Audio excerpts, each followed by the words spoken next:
दो ही चीज है, सुख और दुख। एक को आप चाहते हैं और एक को नहीं चाहते। आप सुख को चाहते हैं और दुख को नहीं चाहते, यही तो बात है। आप सत्संग में दुख को खत्म करने के लिए आए हैं और सुख को प्राप्त करने के लिए आए हैं। अब लड़ाई हमारी किससे है? हम सुख को चाहते हैं तो सुख हमारा पक्ष हुआ और विपक्ष जो हुआ हमारा दुख हुआ। लड़ाई हमारी दुख से है, दुख खत्म कैसे हो? फिर हम पतन भी नहीं चाहते, विकास चाहते हैं। पतन हमारा विपक्ष हुआ और जो हमारे पक्ष का है वो विकास हुआ। हमारा विकास कैसे हो?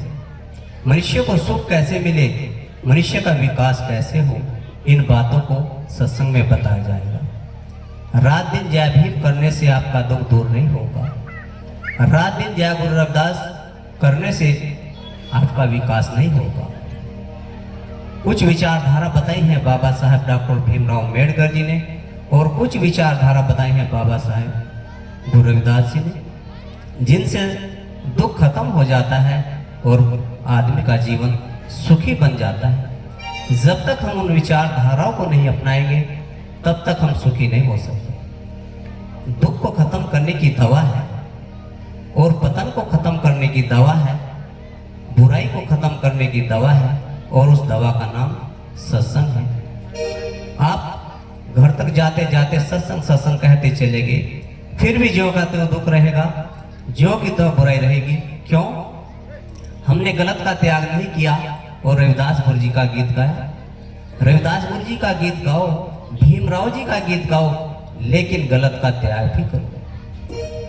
ये जो दुख आ रहा है ये गलत काम करने की वजह से आ रहा है। ये दुख ना तो हमें रविदास ने दिया है और ना रविदास गुरु जी से हटाएगा। ये दुख हमने खुद पैदा किया है गलत काम करके और हमें इसको हटाना भी खुद है सही काम करके। जब तक हम रविदास गुरु जी की विचारधारा को नहीं अपनाएंगे तब तक हम सुखी नहीं बनेंगे।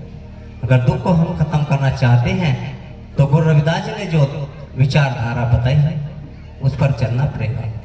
अगर उस विचारधारा को हम नहीं अपनाते तो सत्संग में आने से कोई लाभ नहीं होगा। सुख को खत्म करने की दवा है, दुख को खत्म करने की दवा है और दवा का नाम सत्संग है। सत्संग हम करते रहे तो दुख दूर नहीं होगा, परेशानी दूर नहीं होगी। सत्संग के कुछ नियम और धाराएं हैं, सही को छोड़ना, सही को पकड़ना और गलत को छोड़ना। जब तक हम गलत कामों को नहीं छोड़ेंगे तब तक हम सुखी नहीं बनेंगे और जब तक हम गलत कामों को करते रहेंगे तब तक हम सुख से बहुत दूर रहेंगे, सुख से वंचित रहेंगे।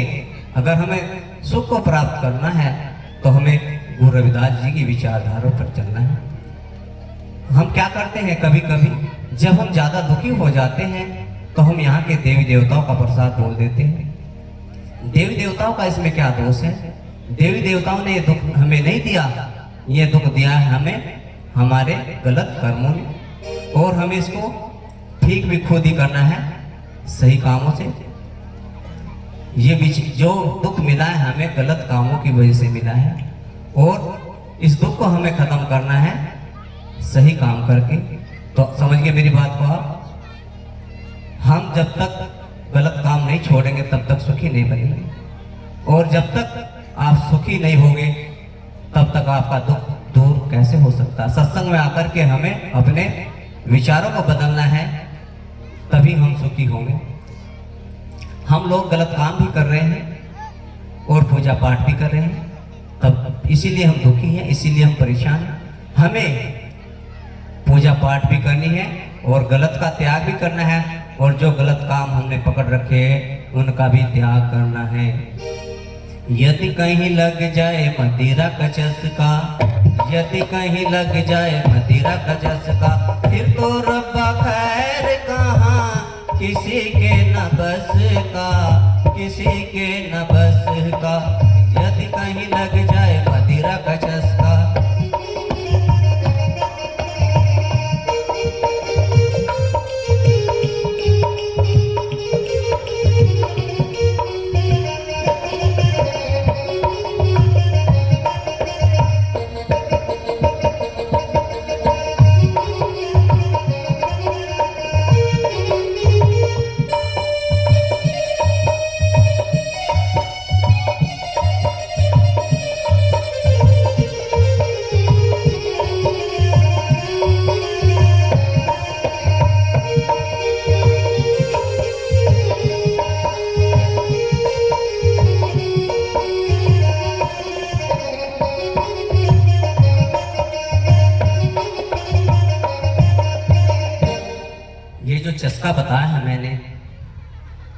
ये सबसे बड़ी दवाई है दुख को पैदा करने की। इस दवाई से बड़ी दवाई इस धरती के ऊपर नहीं है सुख को खत्म करने की और दुख को पैदा करने की। अगर दुख को खत्म करना चाहते हैं आप तो इसे पहले खत्म करना पड़ेगा। क्यों? ये दुख की बुआ है, ये दुख की बब्बू है, ये दुख की मम्मी है, ये दुख की दादी है और ये दुख की नानी है। जैसे मम्मी बच्चे को पैदा करती है ऐसे ही शराब दुख को पैदा करती है। मम्मी के बिना तो बच्चा पैदा होता ही नहीं, तो शराब के बिना दुख जीवन में आ ही नहीं सकता। तो जब तक हम शराब का त्याग नहीं करेंगे तब तक हम सुखी नहीं बनेंगे। सत्संग में आकर के हमें शराब को छोड़ना है।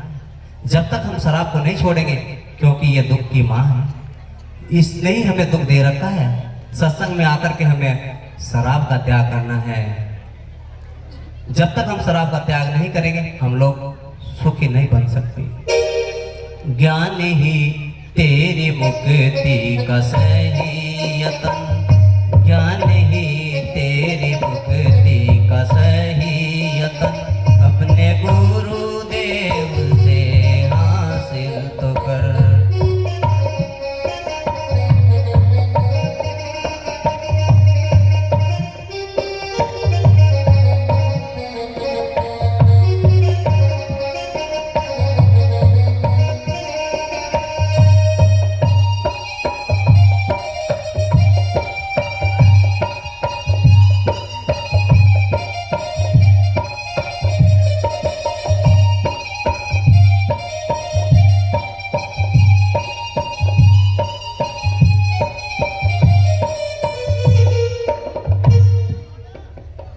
मैं शिरोमणि गुरु रविदास योग आश्रम सैनपुर में रहता हूँ। एक दिन एक बाबूजी मेरे पास आ गए और मैं घबरा गया कहीं ये चेक इन वाले ना हो। तो उसने मुझे कहा गुरुजी रविदास गुरुजी का सत्संग यहीं मिलता है का?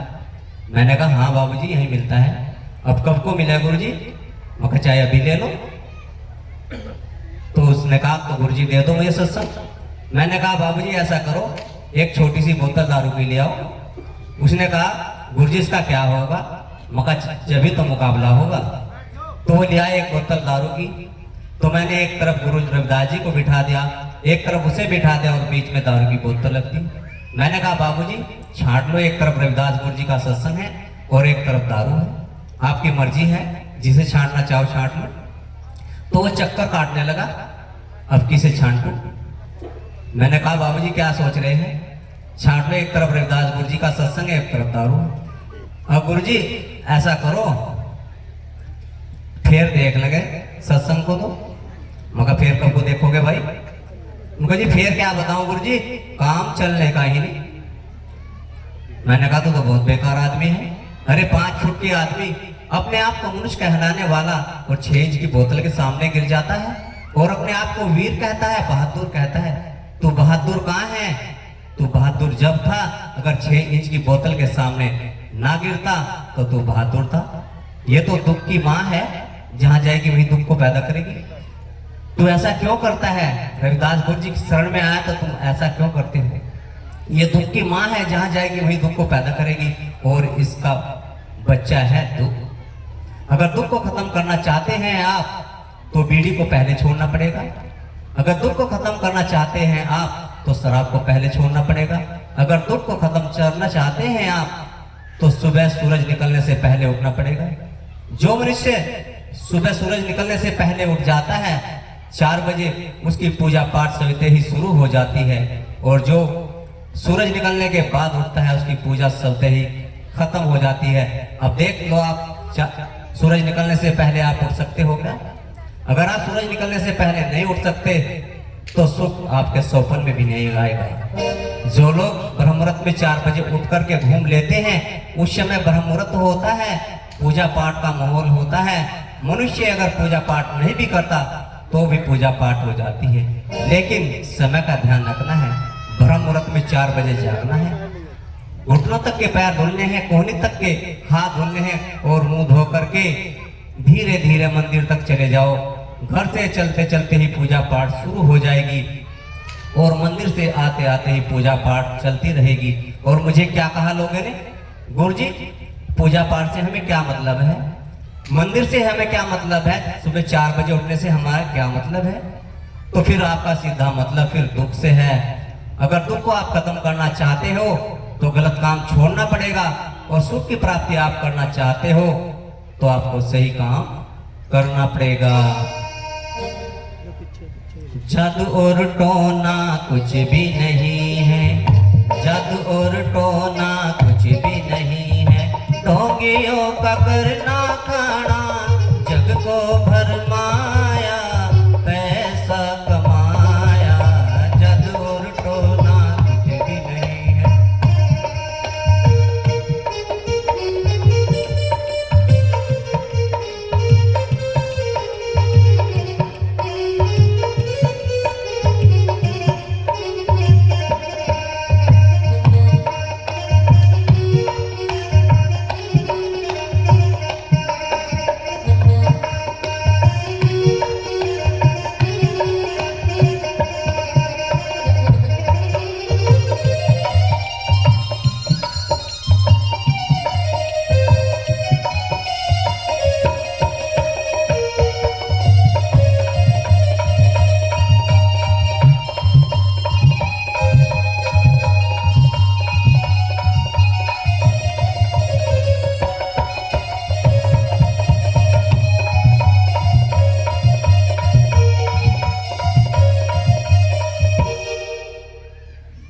लोग बिल्कुल सीधे साधे, और 15 लोग हमें जादू टोने से डरा रहे थे और हमारा शोषण कर रहे थे।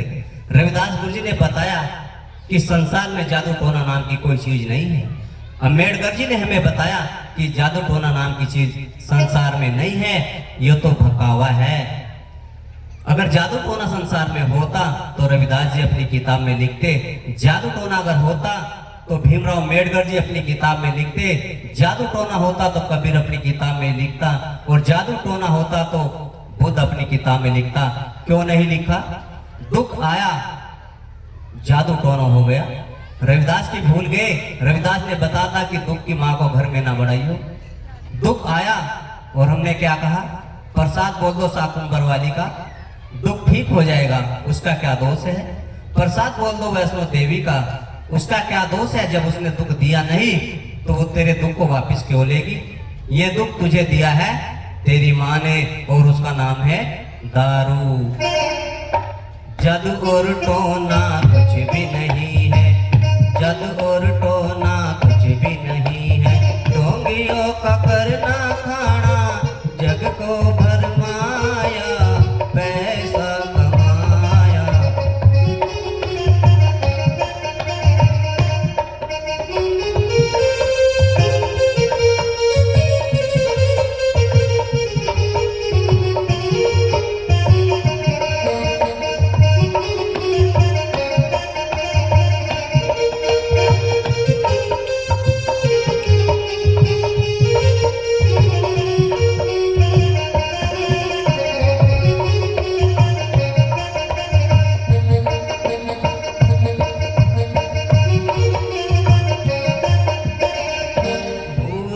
का नाम लेकर जग को डराया, दुनिया को धोखा देकर पैसा कमाया।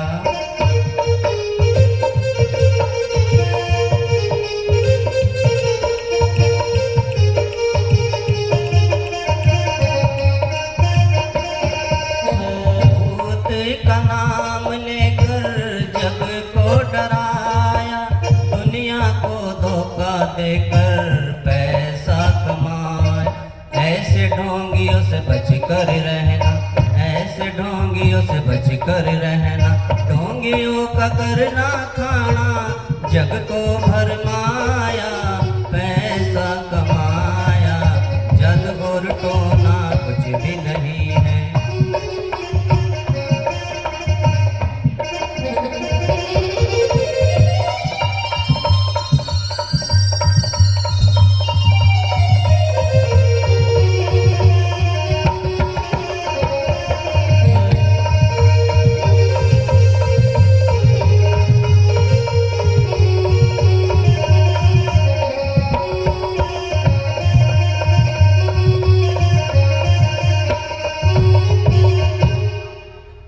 जब हम ज़्यादा परेशान हो जाते हैं तो हम क्या करते हैं, हर गांव में बैठा है झाड़ने वाला, वादा करके बैठा है कि मैं झाड़ करके ठीक कर दूंगा। हर गांव के अंदर बैठा है। हमने पूछा माता महाराज जी, झाड़ के तो आप ठीक करोगे, लेकिन खराबी क्या है? उसने बताया कि बड़ी माई का प्रकोप है। मैंने कहा बड़ी माई का प्रकोप अगर किसी के ऊपर हो जा तो इससे बढ़िया तो कोई बात ही नहीं है। क्यों? तुम्हारी माँ से बढ़िया कौन है? तुम्हारी माँ से बड़ी कौन है? अगर तुम्हारी माँ से कोई बड़ी माँ है तो उसका नाम मुझे बताओ। अगर तुम्हारी माँ से कोई बड़ी माँ है तो फिर तुम्हारा जन्म कहाँ से हुआ? कोई माँ हो सकती है, मैं मना नहीं करता, लेकिन तुम्हारी माँ से छोटी है। कोई पिता भी हो सकता है, लेकिन तुम्हारे पिता से छोटा है वो तुम्हारे लिए, क्योंकि ढोंगे ने हमें बता दिया था जादू टोना झाड़ करके ठीक होगा, लेकिन हम ढोंगी की बात में फंस गए। किस वजह से? लालच की वजह से। और हमने रविदास की बात को ठोक कर मार दी लालच की वजह से। हमने ये नहीं कहा कि महाराज जी जब आप झाड़ करके ठीक करते हो तो बीमारी क्या है? किसी ने नहीं पूछा। क्यों नहीं पूछा? हम बड़े लालची हैं, हम ढोंगी की बात में आ जाते हैं और ढोंगी हमारा शोषण करता है। जब तक हम ढोंगियों से अपने आप को नहीं बचाएंगे तब तक हम सुखी नहीं बनेंगे। सत्संग में आकर भी अगर हम ढोंगबाजी में फंस गए तो सत्संग में आने से फिर क्या लाभ होगा? सत्संग में आकर के तो ढोंगबाजी का पर्दाफाश किया जाता है, ढोंगबाजी का खंडन किया जाता है। जादू टोना कुछ नहीं होता, बड़ी माई कुछ नहीं होती। सत्संग में तुम्हें बता था कि तुम्हारी माँ से बड़ी कोई माँ नहीं है, तुम्हारे पिता से बड़ा कोई पिता नहीं है, लेकिन घर जाके भूल गए। क्यों भूल गए? शराब पी करके बड़े बड़े विद्वान भूल जाते हैं, और कमी कहीं है और बता कहीं रहे हैं और ढूंढ कहीं रहे हैं पी करके दारू। जिसको भगवान कहते हैं, जिसको रविदास कहते हैं, जिसको बुद्ध कहते हैं, जिसको शिव कहते हैं, वो तपस्या करने के बाद मिलता है, और माँ बाप बिना तपस्या के मिल जाते हैं। तो बढ़िया कौन है? अरे ढोंगियों पापे बोलते क्यों नहीं? बढ़िया कौन है? जिसकी आप पूजा करते हैं उसकी रात दिन पूजा करो। बहुत दिन हो जाएंगे तपस्या करते करते, वो मिल भी सकता है और नहीं भी मिल सकता, लेकिन माँ बाप बिना तपस्या के मिल जाते हैं। और जिसकी आप पूजा कर रहे हैं अगर वो आपको मिल गया तो वो तुम्हारे बच्चों को रोटी नहीं देगा, वो तुम्हारे बच्चों की शादी नहीं करेगा, वो तुम्हारे बच्चों को जमीन जायदाद नहीं देगा, वो तुम्हारे बच्चों को स्कूल में नहीं भेजेगा। और माँ बाप हमें जमीन भी देते हैं, हमें स्कूल में भी भेजते हैं, और हमारी शादी भी करते हैं, और हमें मकान भी बना करके देते हैं। तो बड़ा फिर कौन है? बड़ा तो माँ बाप ही है। लेकिन मैं कह नहीं सकता तुम किसे बड़ा बता दो, क्योंकि एक घमंड तो वो होता है, एक तो शराब का नशा होता है और एक घमंड का नशा होता है। घमंड में आप किसी को बड़ा बता देते हैं, नहीं तो सच तो यह है मेरे भाइयों, घमंड को उतारो और होश में आ जाओ। माँ बाप से बड़ा कोई देवी देवता नहीं है, माँ से बड़ी कोई देवी नहीं है, और पिता से बड़ा कोई देवता नहीं है। सच तो ये है, लेकिन हमारी बात को आप कम मानते हैं, रविदास की बात को कम मानते हैं, डॉक्टर भीमराव अंबेडकर की बात को कम मानते हैं, और ये जो ढोंगी लोग बैठे हैं इनकी बात को आप ज्यादा मानते हैं। क्यों? आपको झूठ सूट आ चुका है, आपको सच सूट नहीं आता। जादू और टोना कुछ भी नहीं है, जादू और टोना कुछ भी नहीं है, ढोंगियों का करना खाना जग को भरमाया, पैसा कमाया, जादू और टोना।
देकर हमको फंसाया, अपनी चालाकी से मूर्ख बनाया। ऐसे ढोंगियों से बच कर रहना, ऐसे ढोंगियों से बच कर रहना। ढोंगियों का करना खाना जग को भरमाया, पैसा कमाया जग और टोना कुछ भी नहीं है।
लोगों के पास चालाकी के बहुत हथियार होते हैं। 15 आदमी 85 आदमी को अपने बस में करते हैं, कोई मामूली काम नहीं है। ये बल से बस में नहीं करते, ये चालाकी से बस में करते हैं।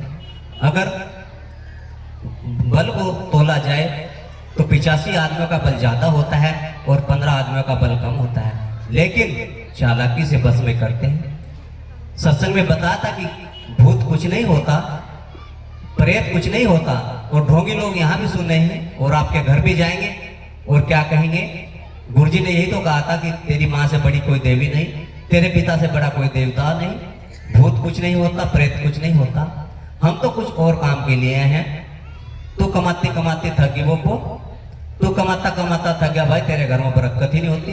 अब हाँ जी गुरुजी, यानी बात गुरुजी ने बताई थी, यह बात हमने बहुत ही बढ़िया बताया थी गुरुजी, मेरे घर में तो बरकत होती ही नहीं। गुरुजी अब मुझे ये बता दो मेरे घर में बरकत कैसे होगी।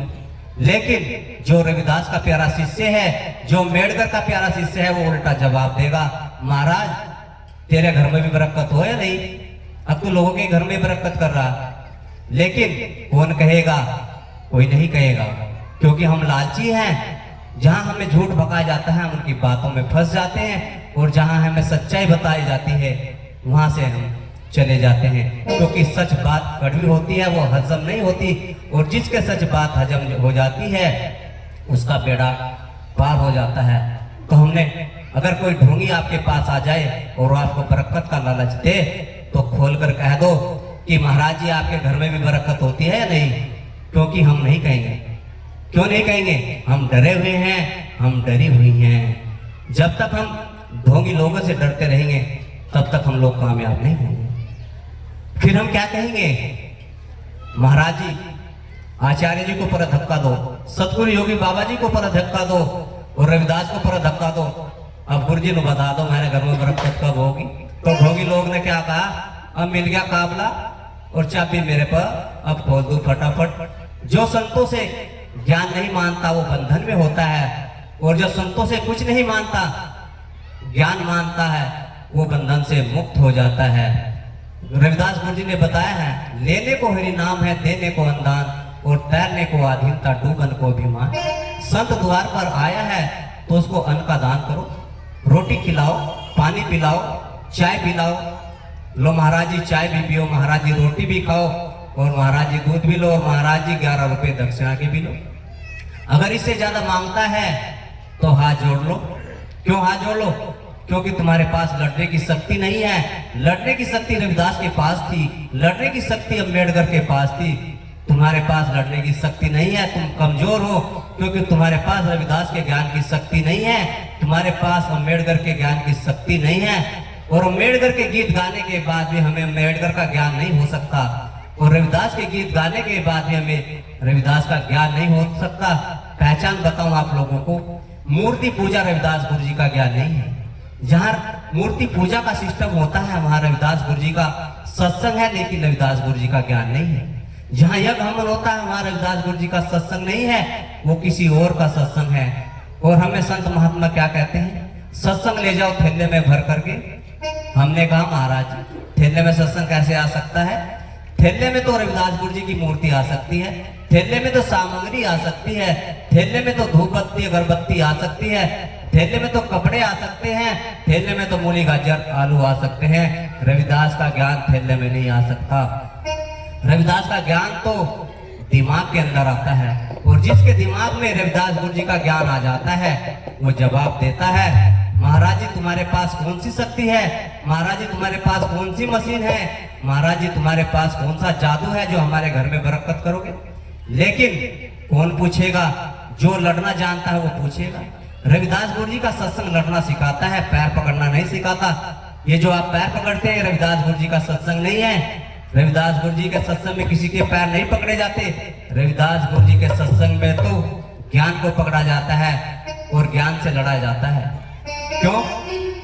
बंदूक वाला भी हार जाता है ज्ञान के सामने, और पैसे वाला भी हार जाता है ज्ञान के सामने, और जिसके पास रविदास गुरु जी का ज्ञान है वो जवाब दे ही देता है। जादू और टोना कुछ भी नहीं है, जादू और टोना कुछ भी नहीं है, ढोंगियों का करना खाना जग को भरमाया, पैसा कमाया, जादू और टोना कुछ भी नहीं है।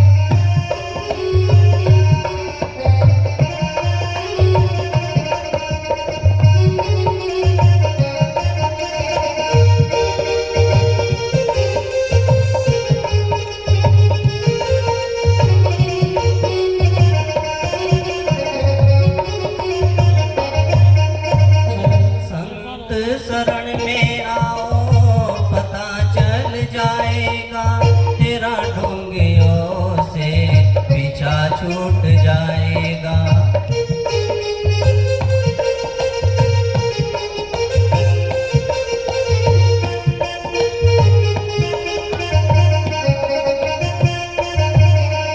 संत शरण में आओ पता चल जाएगा, तेरा से पीछा छूट जाएगा। ऐसे ढोंगियों से बच कर रहना, ऐसे ढोंगियों से बच कर रहना, ढोंगियों का करना खाना जग को भरमाया, पैसा कमाया, जादू और टोना।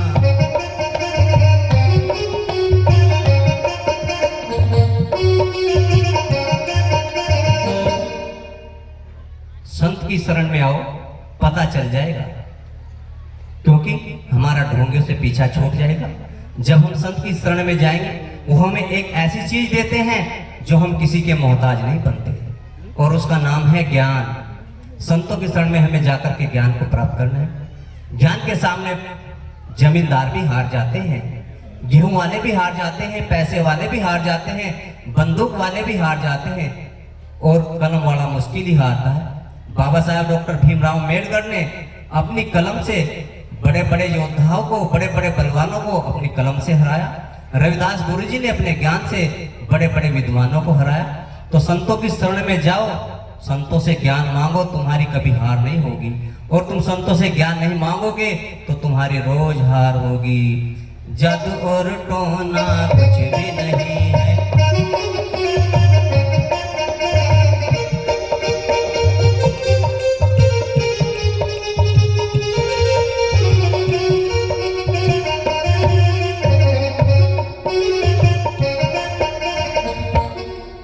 योगी बाबा बतलावे सच्ची बात क्या है, संतोष दास ने समझ लिया शरण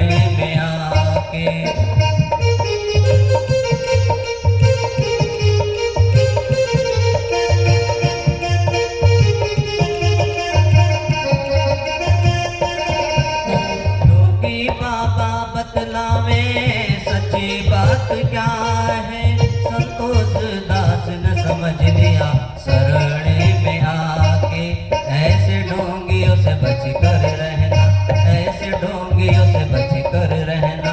ढोंगियों का करना खाना जग को भरमाया, पैसा कमाया जग और टोना कुछ भी नहीं है।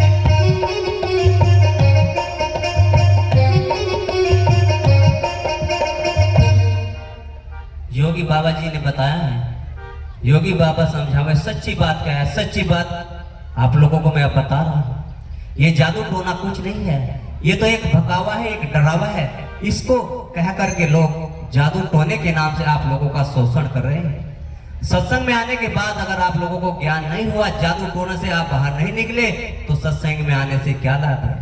भगवान की भक्ति वही कर सकता है जो इस वहम से मुक्त हो जाता है। जब तक हम वहम से मुक्त नहीं होंगे, रात दिन कितनी आंख बंद करके बैठ जाओ, कुछ नहीं होगा। क्योंकि भक्ति में बाधा जो है वो वहम है। जब तक हमारा वहम नहीं निकलेगा, तब तक हम कामयाब नहीं होंगे। और ढोंगी लोग हमें इस वहम में उलझाते हैं, क्योंकि अब दीपावली आ रही है। ढोंगी लोगों का बहुत बोलबाला होगा और हम फंसी जाते हैं ढोंगी लोगों के चक्कर में। अगर रविदास के प्यारे भगत हो, अम्बेडकर के प्यारे भगत हो, तो हमें ढोंगी लोगों को जवाब देना है कि महाराज जी, जब तुम्हारे घर में बरकत नहीं होती तो तुम हमारे घर में कैसे बरकत करोगे। लेकिन हम नहीं कहते। क्यों नहीं कहते? हम डरे हुए हैं, हम डरी हुई हैं। अब ये आपका सत्संग पूरा हुआ। सावित्री भगतनी जी आए और अपने आरती के पैसे उठाएं और आने वाली 5 नवंबर को गुरु जी की बरसी मनाई जाएगी शिरोमणि गुरु रविदास योगाश्रम सैनपुर में। सभी के लिए यह बड़ा दुख का विषय है। सभी को वहां हमारे गुरु जी की बरसी पर आना है। श्री सतनाम सत्साहेब जी।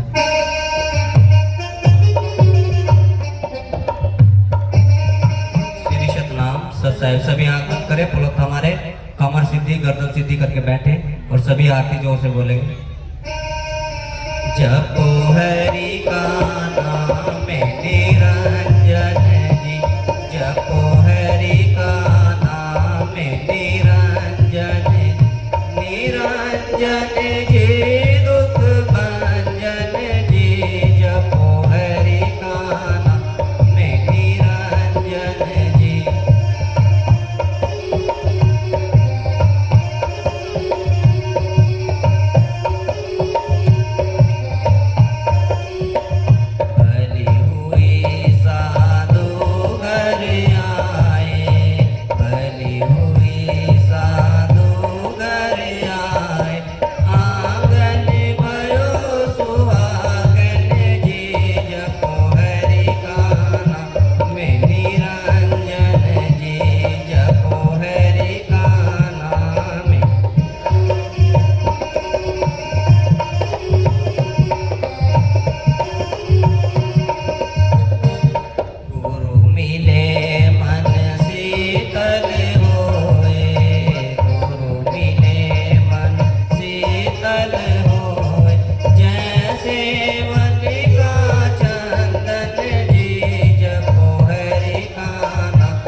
रविदास सुनो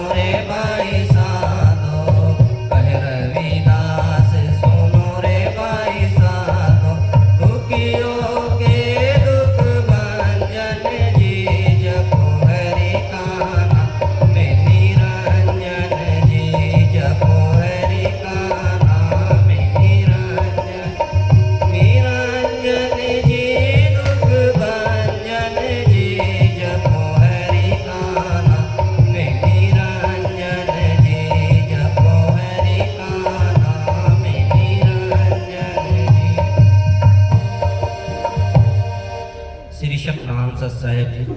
सत्संग के कराने वालों भगवान आपका भला करे और आपके बच्चों का भी भला करे, और सत्संग के सुनने वालों भगवान आपका भी भला करे और आपके बच्चों का भी भला करे। श्री सतनाम सत्साहेब।